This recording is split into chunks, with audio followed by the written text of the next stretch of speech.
Okay, I'm going to answer the question, how to make pasta primavera. Big question, wide selection of options here. What does it mean? Primavera means vegetables, basically.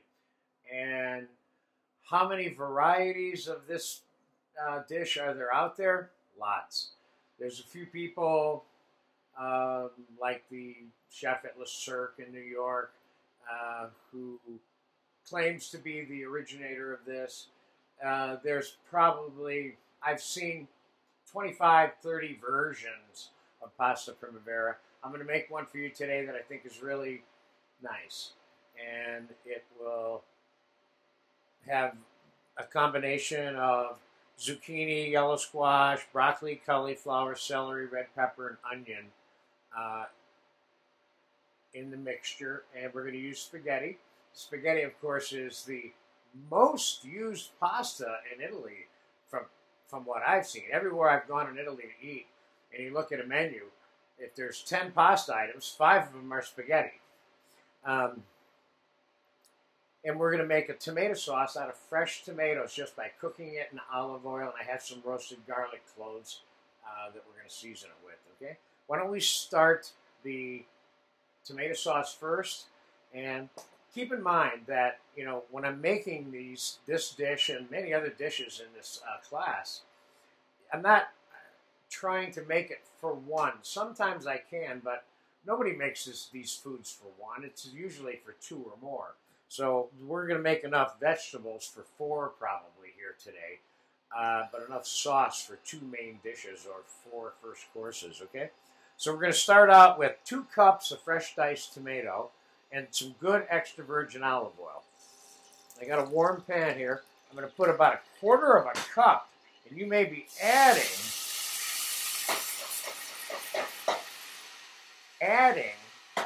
more olive oil to this mixture. And we're going to cook it, and you can cook this mixture and turn it into a sauce just by cooking it without pureeing it or mashing it or anything else like that. You can even quarter whole tomatoes and start out like that. Cook it slowly. So I have fresh chopped basil. We're going to put a couple of tablespoons in there. And I have fresh ground black pepper. Give ourselves a teaspoon of that. And I have some whole roasted garlic cloves, which we have a lesson for in this class. And I'm going to chop them up just a little bit. Let's see, I probably got about 2 to 3 tablespoons kind of heaping chopped up garlic.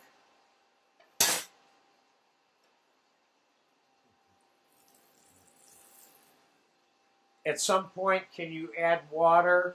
Yes. Could you add chicken stock if you wanted to? Yes. That's if you need to moisturize the tomatoes. It has to do with whether or not you put a lid on this pan and how high the heat is and for how long you're cooking it. So whether or not you add water or chicken stock to it to keep the process going of cooking it and turning it into sauce depends kind of on those factors. So we're just going to turn it down low and let it cook, uncovered.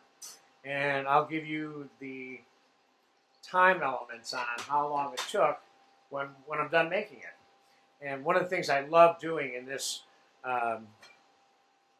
course and in these classes and lessons is kind of making and improving how it's going to be done and how long it takes, because every time you do it, it's a little bit different. And that's important you understand that. Okay, so now the vegetables.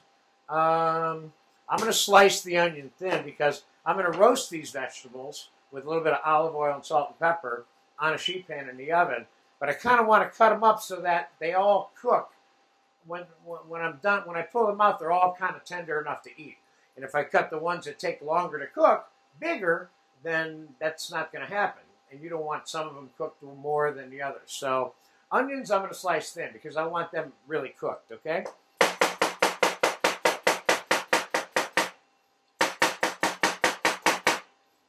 So I'm going to mix all this in a bowl. and then we'll dump it on a sheet pan. So I got a half an onion here, and I have a couple pieces of blanched cauliflower, and I have a few pieces of blanched broccoli. So it's par cooked like halfway right now, this broccoli. And cauliflower. Okay, I've got a little bit of zucchini and yellow squash here. We're gonna cut this into little half moons, like so. Got about a half of a yellow squash here. And we're going to do the same thing with the zucchini. Cutting the ends off, cutting them on a little bit of an angle. Doesn't have to, you can cut these any way you want. You can dice them.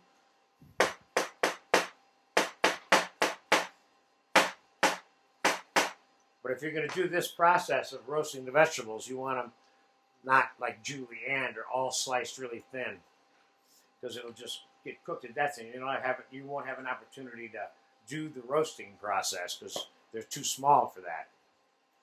A little bit of celery. Probably one big rib of celery here total is what I got. And a little bit of red pepper.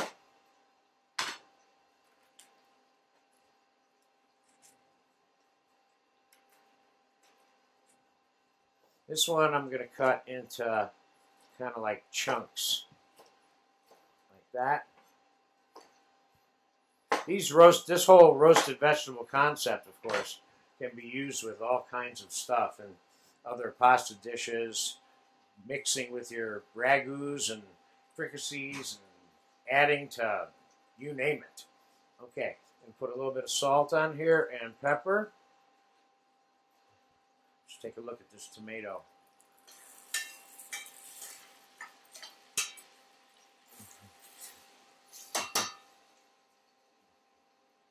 Turn it down a little bit lower, cooking a little too fast. Now,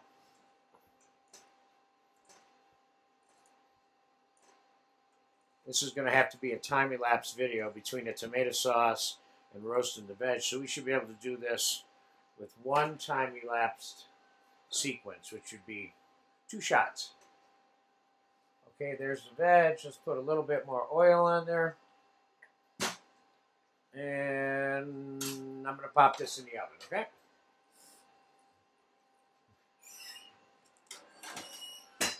Got that in 350, 375, 400 degree oven.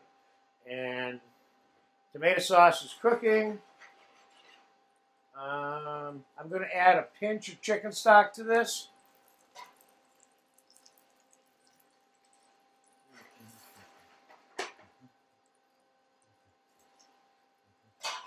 Just give the tomatoes a little bit more room to break down and to become a little bit of sauce. So I'll probably be gone between the roasting of the veg and the tomato sauce 10 minutes. So I'll be back right now in 10 minutes and we'll complete this.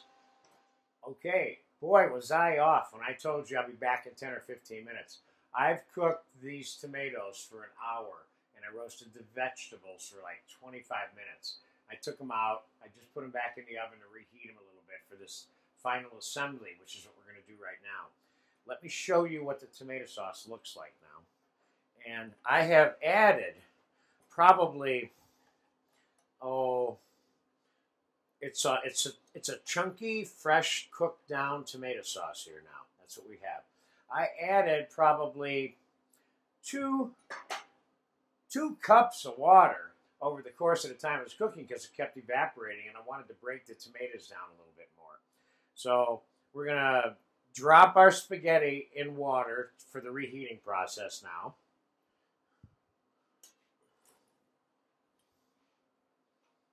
Just let that sit in there for a minute. I just was reheating the vegetables.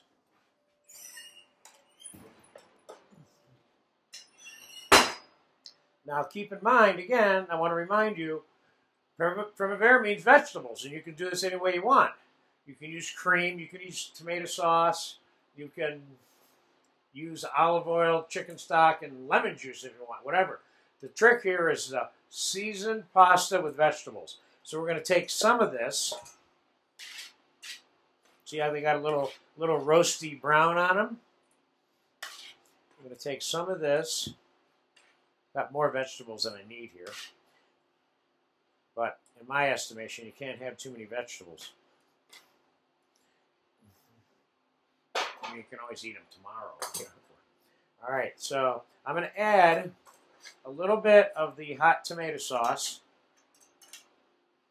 to the veg, like so.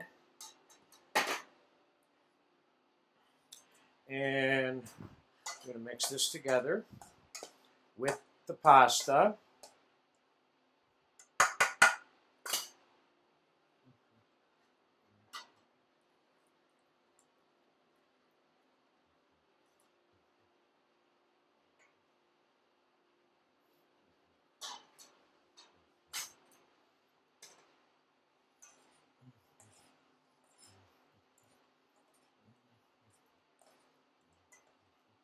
I'm going to put some Parmesan cheese in here.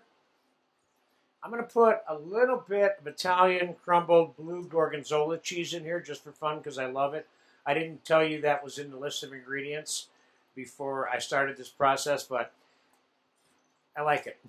So, and that's a good example of how you should be cooking. If you anywhere along the way in the process of making your dish, you say, hey, I want to change this, I want to change that, just do it. Okay, so let's give this mixture here a little taste. Let's see what one of these tastes like.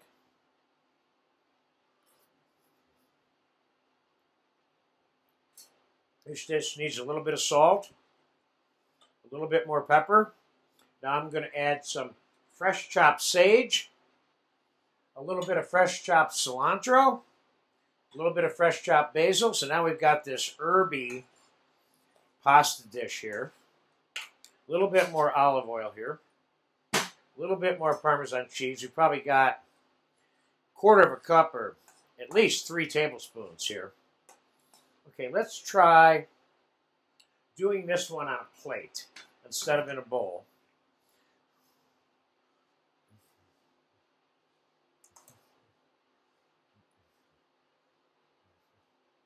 All right, let's get some of the veg on here on the top so you can see the veg.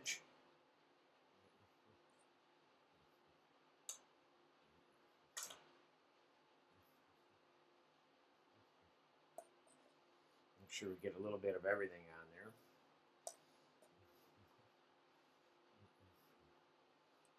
Okay. Now, what I had in mind was putting a little bit of this funky tomato sauce. Let's taste this tomato sauce first. This tomato sauce needs a little bit of salt. Sometimes it might need a little bit of sugar, but it doesn't in this case. So here's what I'm going to do here. I'm going to put some of this around here, like so. So the person who's eating this can marry and remix this a little bit so they have more of the tomato sauce. It's part of the reason why I wanted to put it on a plate. And of course, if you want to add more veg, you can do that around the edges a little bit.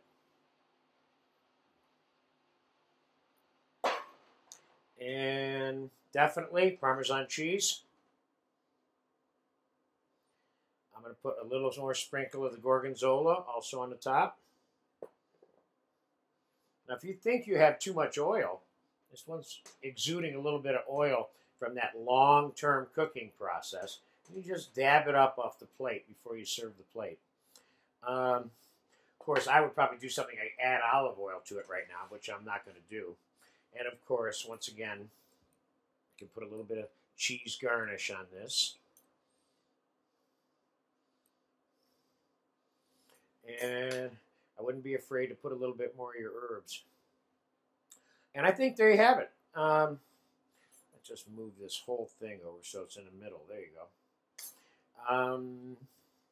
Pasta Primavera, one version of so many versions that you can make. The important part about this particular lesson is that you get the gist of how this dish is made. Pasta, olive oil, vegetables, maybe a little bit of cheese, usually a little bit of cheese, and whatever you kind of want to make out of it. If you want cream in here or you want this completely vegetarian, again, another dish that you can add protein to. You can add diced tuna to this, or diced chicken, or garnish it with sliced chicken. Do it on a larger platter for a buffet, or put it in a chafing dish. There you have it. Pasta Primavera. Enjoy it.